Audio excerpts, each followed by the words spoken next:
Dear student, good morning. ये आपका 6 to 8 class का ग्रामर का पहला वीडियो है जिसका टॉपिक है टेंस। हम लोग टेंस से पहले कुछ बेसिक जानकारी लेंगे, उसके बाद हम टेंस के ऊपर आएंगे, ठीक है।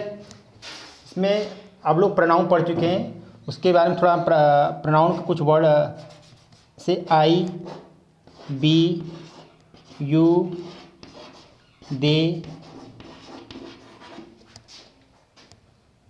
इट, ही, सी, ये आपका हो गए प्रोनाउन। फिर ऑब्जेक्ट, ये आपका पोजीशन यानी अधिकार। ऑब्जेक्ट में प्रोनाउन दिए आई, बी, यू, दे, इट, ही और सी, ये आपका सब क्या है, प्रोनाउन है। और इसके जब हम सेंटेंस में ऑब्जेक्ट, ये ऑब्जेक्ट में, ये सब्जेक्ट में है, ये किस में है आपका, सब्जेक्ट में। जब सब्जेक्ट में आई मिस क्या होता है, मैं, बी मिस हम, यू मिस तुम, they miss way, it miss यह, ही मिस वह, पुरुष के लिए, पुरुष के लिए, सी मिस वह स्त्री के लिए, ठीक। तो जब ये सब्जेक्ट में रहेगा तो को आई, सब्जेक्ट में सीधे आई यूज होगा। फिर सब्जेक्ट में बी, यू, दे, इट, ही और सी। लेकिन यही ऑब्जेक्ट में यदि यूज होगा तो आई जगह क्या यूज होगा, माई, मी, बी की जगह अस, यू की जगह यू, दे की जगह देम, ईट की जगह ईट, ही की जगह हीज, हिम और सी की जगह हर। ये ऑब्जेक्ट में जो होगा।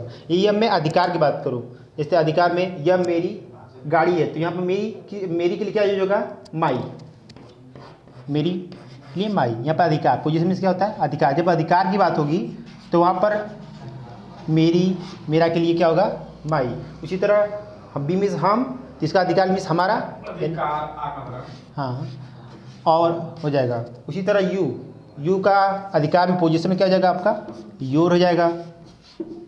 उसी तरह दे का क्या हो जाएगा, दियर हो जाएगा, ठीक। ईट का क्या हो जाएगा, ईट्स हो जाएगा।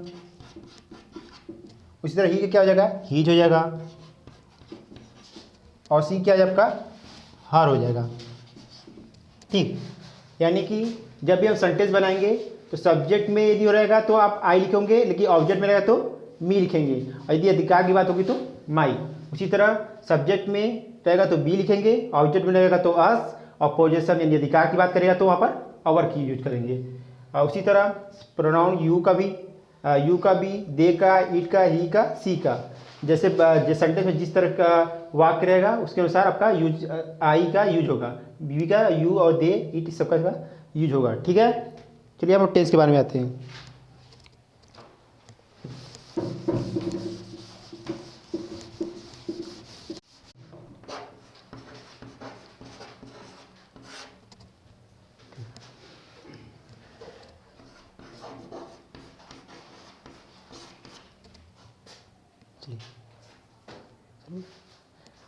तो सबसे पहले हम जाएंगे टेंस क्या है। तो टेंस यानी कि काल। तो काल यानी किसी का कोई भी कार्य आपका किस समय में हो रहा है, ये आपका टेंस बताता है। यानी जैसे मैं कहूँ मैं पढ़ता हूँ, तो ये पढ़ता हूँ ये क्या है, वर्तमान काल में हो रहा हो। या मैं एक राजा था, तो ये क्या है, पास्ट टेंस की बात हो रही है। और मैं जैसे बोलूँ भविष्य में, जैसे मैं डॉक्टर बनूंगा तो ये भविष्य की बात हो रही है। तो टेंस क्या होता है, किसी भी कार्य की स्थिति को बताता है कि कार्य किस टाइम हो रहा है। उसी तरह टेंस के हमारे 3 पार्ट होते हैं। पहला पार्ट होता है प्रेजेंट टेंस,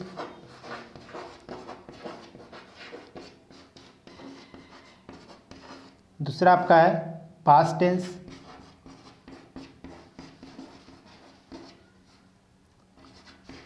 तीसरा आपका है फ्यूचर टेंस,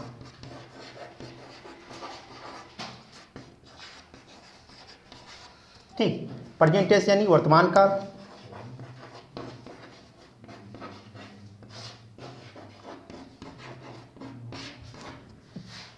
पास्ट टेंस यानी भूतकाल,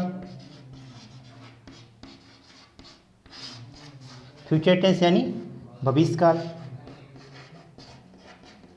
भविष्यकाल।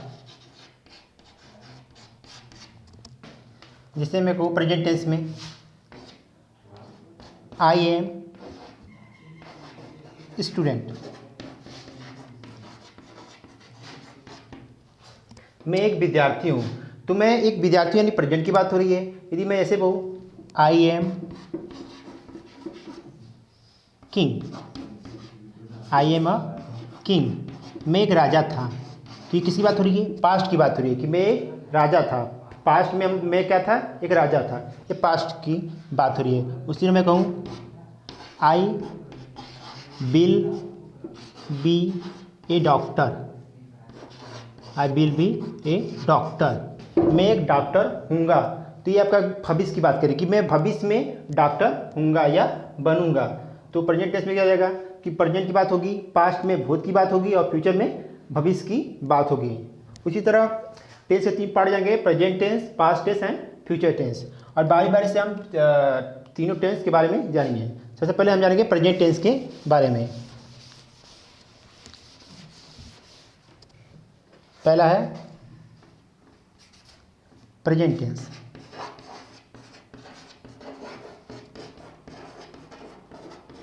प्रेजेंट टेंस के 4 पार्ट होते हैं।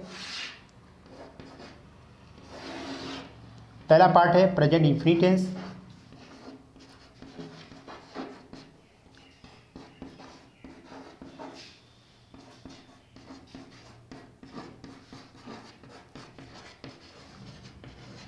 दूसरा पार्ट आपका present continuous tense,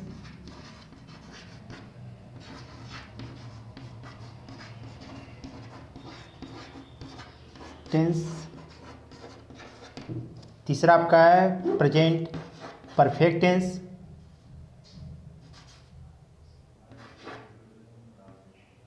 present perfect tense,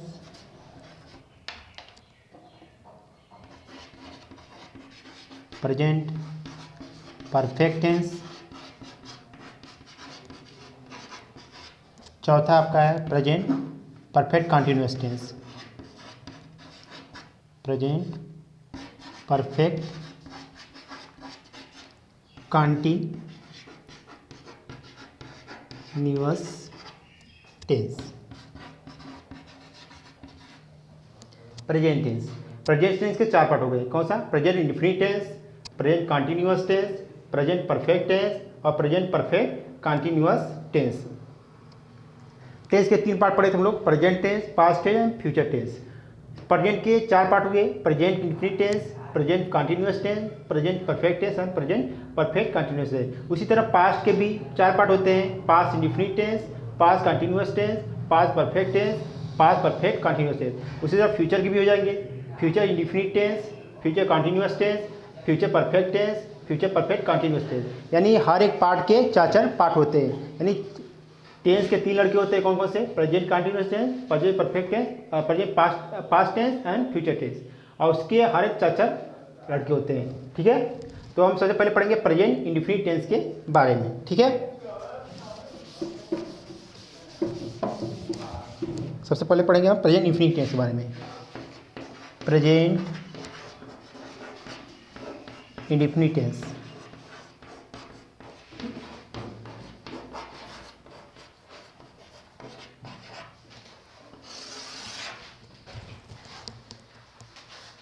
present indefinite tense की पहचान क्या होती है? जिस वाक्य के मूल क्रिया के अंत में, जिस वाक्य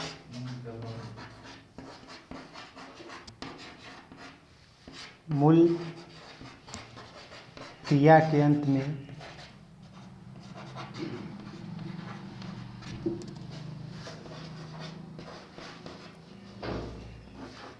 ता हूँ,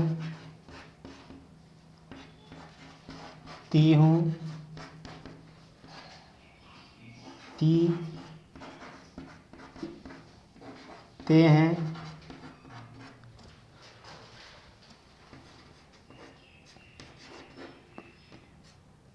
पढ़ते, ते हो, ती हो, ते हैं या ती हैं, लगा रहता है।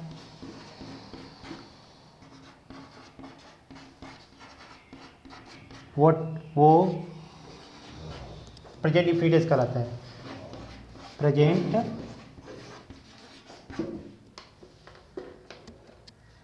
इंडिफिनिट टेंस कहलाता है। टेंस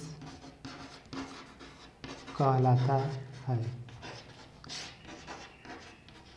यानी कि जिस वाक्य के मूल क्रिया के अंत में ता हूँ, ती है, ते हो, ती हो, ते हैं, ती है लगा रहता है, वो प्रेजेंट इंडिफिनिट टेंस कहलाता है। जैसे मैं कहूँ मैं पढ़ता हूँ, मैं पढ़ता हूँ, इसके अंदर में क्या है, ता हूँ, तो ये कौन सा टेंस है, प्रेजेंट इंडिफिनिट टेंस। उसी तरह तुम खेलते हो, ते हो, इसके अंदर में क्या है, ते हो, तो ये क्या हो जाएगा, प्रेजेंट इंडिफिनिट टेंस हो जाएगा। तो इसका पहचान क्या है, जिसके अंत में यदि ता हूँ, ती है, ते हो, ती हो, ते हैं, ती हैं लगा रहता है, उसे क्या बोलते हैं, प्रेजेंट इंडिफिनिट टेंस बोलते हैं। अब आते हैं इसके स्ट्रक्चर क्या होता है, उसके बारे में पढ़ते हैं कि किस तरह हम सेंटेंस का ट्रांसलेशन करेंगे, उसका स्ट्रक्चर के बारे में पढ़ेंगे। जो उसका स्ट्रक्चर होता है,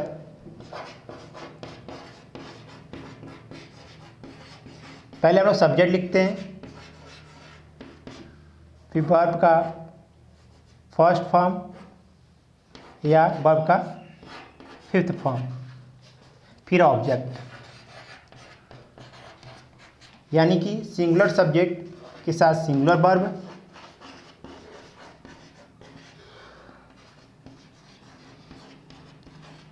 सिंगुलर सब्जेक्ट में आते हैं आपके ही आते हैं, सी आता है, ईट आता है, और नाम, कोई नाम रहेगा वो आपका आएगा सिंगुलर सब्जेक्ट में। जिस सिंगुलर सब्जेक्ट के साथ सिंगुलर वर्ब का यूज होगा, सिंगुलर वर्ब का। उसी तरह प्लूरल सब्जेक्ट के साथ प्लूरल वर्ब का, सब्जेक्ट के साथ प्लूरल वर्ब में आपका जाएंगे आई, बी, यू, दे, ये आपके होंगे प्लूरल वर्ब। इसके साथ होगा प्लूरल वर्ब का यूज होगा, वर्ब का यूज होगा। तो हम लोग जानते हैं कि जो वर्ब होता है वो मेन वर्ब जो होता है वो हमेशा प्लूरल फॉर्म में होता है। उसको हम यस या ईएस द्वारा क्या बनाते हैं, उसका एक सिंगुलर बनाते हैं। जैसे मैं कहूँ प्ले, तो प्ले क्या है, ये सिंगुलर नहीं है, ये प्लूरल है। हमेशा मेन वर्ब जो होता है वर्ब का हमेशा प्लूरल फॉर्म में होता है, वो सिंगुलर फॉर्म में नहीं होता है। उसको हम यस या ईएस द्वारा क्या बनाते हैं, प्लूरल। इसका ये आपका हो जाएगा सिंगुलर, इसमें यस जुड़ गया क्या होगा, सिंगुलर। उसी तरह रीड क्या आपका प्लूरल है, जो इसमें हम यस जोड़ देंगे तो क्या हो जाएगा आपका, प्लूरल हो जाएगा, ठीक है, सिंगुलर हो जाएगा। ये आपका क्या है, प्लूरल है, ये आपका क्या है, सिंगुलर है। यानी यस है, ये जोड़ के बनाते हैं, इसका सिंगुलर बनाते हैं, ठीक है। तो हम कुछ सेंटेंस लेंगे, उसके द्वारा माध्यम से हम लोग समझेंगे। जैसे पहला समझते हैं, अफर्मेटिव को सेंटेंस लेते हैं।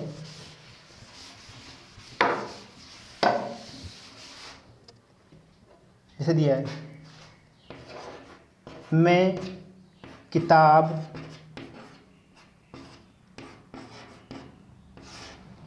पढ़ता हूँ, यह एक अफर्मेटिव सेंटेंस है, सिंपल सा सेंटेंस है, पढ़ता हूँ।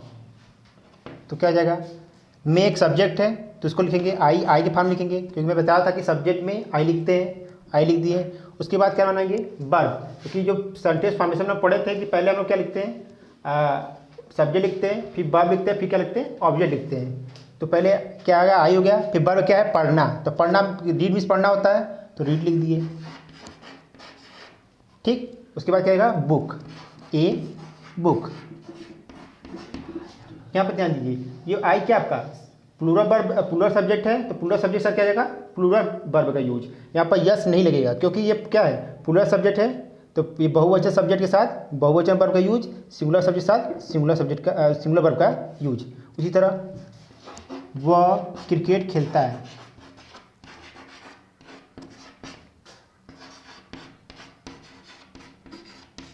खेलता है, तो क्या हो जाएगा, खेलता है, ये लड़के का ना, यही खेलता है यानी लड़का है, तो ही प्ले क्रिकेट, क्रिकेट। तो ही क्या है, पास सिंगुलर सब्जेक्ट है, तो सिंगुलर सब्जेक्ट के साथ क्या लगेगा, सिंगुलर सब्जेक्ट के साथ क्या सिंगुलर वर्ब, यहाँ पे क्या लगेगा आपका यस लग जाएगा, क्योंकि ये सिंगुलर सब्जेक्ट है, तो सिंगुलर सब्जेक्ट के साथ क्या जाएगा, सिंगुलर वर्ब, क्योंकि प्ले क्या आपका बहुवचन है, तो यस लगा कर क्या बना देंगे, सिंगुलर, तो ही सिंगुलर सब्जेक्ट के साथ सिंगुलर, इसके साथ यस और यस लग जाएगा। उसी तरह तुम पार्क में टहलते हो, टहलते हो, तो हो जाएगा आपका यू हो जाएगा सब्जेक्ट, उसके बाद टहलना वर्ब है, तो वॉक हो जाएगा, यू वॉक में यानी इन द पार्क, पार्क। तो अब यू क्या प्लूरल सब्जेक्ट है, प्लूरल सब्जेक्ट के साथ क्या लगेगा, प्लूरल वर्ब का यूज, तो यू के साथ क्या लग गया, वॉक। यहाँ पर यस इसलिए लगा क्योंकि क्या है, यू क्या है, प्लूरल है, यहाँ पर सिंगुलर रहता है, यहाँ पर क्या लगता है, यस या यस लग जाता, लेकिन यहाँ प्लूरल है इसलिए यहाँ पर यस यस नहीं लगा है। तो ये आपका कुछ एग्जाम्पल है जिससे आप समझ जाएंगे कि किस में आपको यस लगाना है और किस में यस लगाना है और किस में नहीं लगाना है। स्टॉप। ये आपको 5 सेंटेंस दिए गए हैं, 5 सेंटेंस से आप उसको इंग्लिश में ट्रांसलेट कर आपको व्हाट्सएप ग्रुप पर भेज देना है। इससे आपको आपके डाउट भी क्लियर हो जाएंगे कि आपको जो पढ़ाया गया थ्योरी पढ़ाया गया है उसको आपको कॉन्सेप्ट भी क्लियर हो जाएंगे आपको प्रैक्टिस के द्वारा। ठीक है, आपको अगला जो टॉपिक रहेगा उसमें प्रेजेंट डिफिनिट टेंस में नेगेटिव एंड इंट्रोगेटिव रहेगा। So goodbye, take care and अलविदा।